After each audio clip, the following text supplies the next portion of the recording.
Bonjour à tous, nous sommes aujourd'hui au pas à pas numéro 7, comment remplir votre arbre généalogique. Alors ça fait suite au pas à pas numéro 6 où je vous ai indiqué quels étaient les outils avec lesquels vous alliez pouvoir travailler.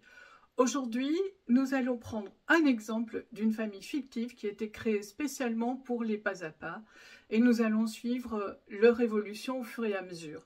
Nous allons voir comment tirer parti des informations et c'est ici que le vrai travail de détective commence. Nous allons illustrer en fait l'arbre et les fiches individuelles avec les informations recueillies. Le pas à pas précédent, je vous ai conseillé de rassembler en fait les trois outils qu'on avait créés jusqu'à présent, c'est-à-dire l'arbre type, vous avez pour les exemples, et ensuite l'arbre que vous avez créé, qui est un arbre vierge, dont vous pouvez télécharger en fait la page dans le lien qui se trouve ci-dessous dans la description.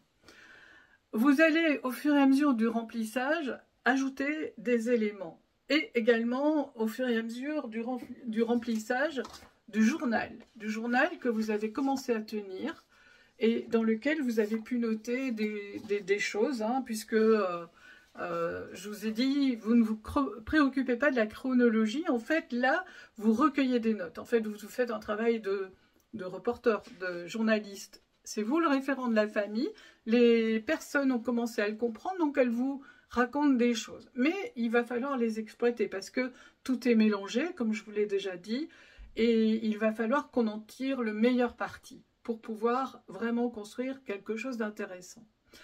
Il se peut que vous ayez à faire face à des choses, des éléments émotionnels qui vont vous perturber un petit peu. Il se peut que vous trouviez des cases vides. Alors, ces choses-là, au plus les gens sont proches de vous, au plus ça va vous toucher, ça peut vous toucher ou pas. Au plus vous irez loin dans votre généalogie, au plus vous allez pouvoir prendre du recul. Quand on arrive sur des générations en 1700, on se rend bien compte qu'il y a des choses, mais ce sont des éléments qui ne sont pas vraiment des petits détails de la vie privée. Tandis qu'ici, vous êtes impliqué puisque c'est votre vie aussi qui est le point de départ en fait de tout ceci. Pour créer cet arbre, il a fallu que je crée une famille fictive pour que ce soit plus simple. J'en ai déjà parlé dans un premier temps, mais là, nous allons explorer cette famille, et c'est une famille assez typique de nos temps modernes, mais vous verrez qu'avec le recul, quand vous allez aller plus loin dans les ancêtres, c'est pas si moderne que ça. Il y a eu des choses en fait qui se sont passées aussi. Donc une fois que vous avez tous ces outils basiques qui sont devant vous, donc la première astuce que je vais vous donner, c'est de vous installer sur votre bureau, de poser en fait le journal et les deux tableaux devant vous, de façon à pouvoir les explorer. L'astuce numéro 2, ce sera de prendre la première note de façon à la décrypter. La première note était, alors je vais la poser ici, était, je pense que vous devez la voir, voilà. Un entretien avec mon père Bernard Bienvenu. Le 25 décembre 2023, c'est le jour où vous avez pu parler avec votre père. Bernard Bienvenu, vous lui avez demandé sa date de naissance. Il est né le 1er janvier 1960 à Longwy, qui se trouve en France, dans le département de Meurthe-et-Moselle. À 20 ans, il va à Bruxelles, en Belgique, car il a trouvé un bon emploi. Ça, c'est le motif de son départ. Ensuite, il se marie à l'âge de 21 ans à Bruxelles. Il continue de travailler. Il a 3 enfants. À 35 ans, il divorce. Il se remarie. Il a eu 2 enfants de ce remariage. Les 3 premiers enfants sont restés avec leur mère, Béatrice Abraham, à Bruxelles. Voilà. On pourrait dire, bon ça y est, je connais la vie de mon père, j'ai tout. Eh bien non. Il y a plein d'informations en fait dans ce petit texte. Et là, c'est l'astuce suivante. Astuce numéro 3, on va décrypter ce texte. Parce qu'avec l'habitude, moi je vois tout de suite qu'il y a des problèmes de chronologie. C'est-à-dire qu'il nous dit, à 21 ans, j'ai fait ci, j'ai fait ça, mais C'est tout. À 35 ans, je me suis mariée, j'ai divorcé, enfin, tout est un petit peu mélangé. Peut-être que dans sa tête, en fait, il ne se souvient pas des dates, hein, c'est possible aussi. Donc ça, c'est quelque chose qui peut vous arriver. Nous allons nous aider de la fiche individuelle.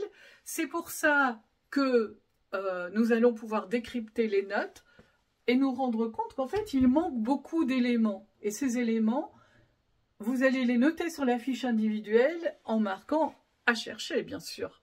Comme ça, vous allez avoir quelque chose de plus dense, de plus complet. Ensuite, on va essayer de compter les personnages qui sont cités dans cet extrait. Alors, combien y a-t-il de personnages, à votre avis? Nous avons Bernard Bienvenu, le père. Nous avons ensuite le fait qu'il se marie. Mais il ne cite pas, pour le moment, il ne cite pas le nom ni le prénom de son épouse. Donc, nous avons Bernard Bienvenu. Nous avons... Donc, il se marie ici, à l'âge de 21 ans. Il continue de travailler et il a 3 enfants. À 35 ans, il divorce. Puis, il se remarie. Donc, hop, nous avons le fait qu'il y a encore une personne, une deuxième femme. Là, il a 2 enfants de ce remariage. Et à nouveau, il divorce. Et les 3 premiers enfants sont restés avec leur mère, qui s'appelle Béatrice Abraham. Et donc, Béatrice Abraham, c'est la première épouse. Donc, si je compte bien, il y a 8 personnages. Ah, c'est pas un personnage, c'est pas le père. Là, il nous a délivré toute une ribambelle d'éléments, sans les nommer. C'est à vous à rechercher, en fait, le nom, le prénom de ces 3 premiers enfants.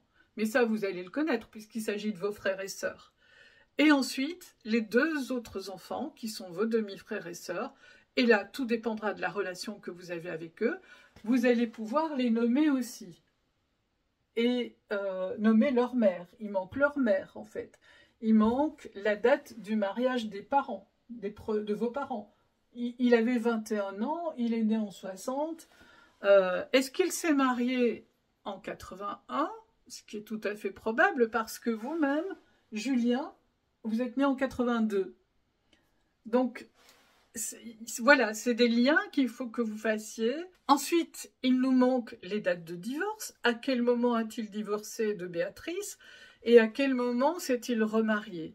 Alors, les dates de naissance des enfants pourraient nous donner une indication, mais ça ne sera pas suffisant. Il faut vraiment que vous essayiez de creuser dans vos souvenirs et dans l'interrogation auprès de vos proches. Donc l'astuce suivante, ce sera le fait de s'apercevoir qu'en fait, vous avez effectivement commencé à créer un arbre, mais celui-ci est loin d'être complet. C'est pour ça que je vous dis de commencer par des petites choses pour vous apprendre en fait à monter progressivement vers des éléments plus anciens qui passent plusieurs générations. Vous allez voir. Je vous donne un exemple. Alors, c'est l'entretien, je vais le coller, l'entretien avec mamie. Alors, quelle mamie? Je ne sais pas. Déjà, je ne sais pas qui est la mamie. Voilà. Donc, il faudrait... ça a été noté le 25 décembre 2023. Et il est marqué « Entretien très rapide. Revoir mamie bientôt. » Ensuite, mamie vous dit que c'était le vendredi 5 septembre 1950. Elle parlait de son mariage. Alors, en général, et là, il y a un problème pour moi, parce qu'en général, les mariages se font le samedi. Donc, mamie a-t-elle une mémoire un petit peu défaillante? C'est pas impossible. C'est une chose à vérifier. N'oubliez pas que la mamie, elle est vivante et que vous n'aurez pas accès à ces documents. Alors, on continue. Est-ce que c'est un détail? Oui, en fait, c'est un détail, mais il est censé quand même de vérifier ce détail. Et là, moi, j'aimerais bien savoir de quelle mamie il s'agit. J'ai bien une piste, parce que quand on a rempli l'arbre, ici, on a vu que mamie Meunier, Annelise, du côté de la maman, de la première femme donc du côté de la maman de Béatrice, la première épouse, la maman de Julien, elle était décédée en 2015. Donc elle n'a pas pu lui parler de ce mariage en 2023, puisqu'il y a longtemps qu'elle est décédée. Donc la mamie qui a pu lui parler, ça ne peut être que Aimée Dulac, qui est née en 1925 et qui n'a peut-être plus une mémoire très précise des faits. Donc voilà comment vous allez pouvoir procéder pour remplir cet arbre, et il est probable que vous ayez à voir la personne plusieurs fois avant de pouvoir compléter exactement son arbre. Il est possible aussi, hein, vous savez, les personnes âgées, les papiers, elles n'aiment pas trop ça. Ou alors ce sont vraiment des personnes qui adorent ça et qui les rangent très très bien et qui sont prêts à partager plein de documents. Mais pour partir à la pêche aux informations, allez-y doucement et vous verrez que le petit travail que vous avez lancé, le cheminement qu'ils vont faire, va continuer petit à petit et vous allez pouvoir avoir de l'eau à votre moulin. N'oubliez pas de partager.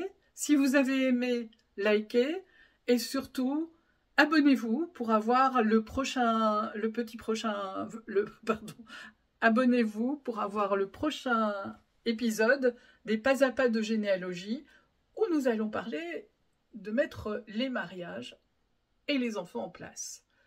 Je vous dis à bientôt. Bye bye.